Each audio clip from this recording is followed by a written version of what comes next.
Čelem čele lungone. Najružnija riječ mi je idi k vragu. Psovka. Mrž. Mržnja. Mržnja. Tuga.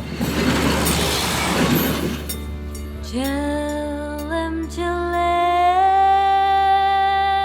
Kad nas profesorica stavlja u grupe ili kaže idemo raditi po parovima, ja uvijek ostajem sama, zato jer sam jedina Romkinja u razredu. U razredu mi je jedna cura rekla da sam ciganica i meni je to zasmetalo. Slučajno sam ih dotaknula pa su si išli prati ruke. Više puta osjećam diskriminaciju i kao žena, a pogotovo kao Romkinja. Naprimjer, želimo se zaposliti, pa dok zovemo HZZ, oni nam kažu da se sami to najdemo, a ne mremo.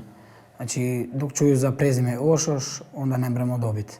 Mi smo zbog toga i promijenili prezime, jer prije smo bili Oršuš, a sad smo promijenili na Kovačić. Upravo zbog toga, jer nismo imali šanse za posao.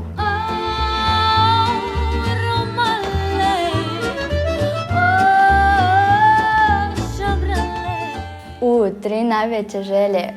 Prva bi bila Ostvariti svoju obitelj. imati svoj auto.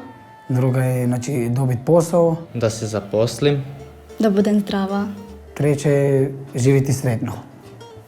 Da budemo svi završili školu u našoj obitelji.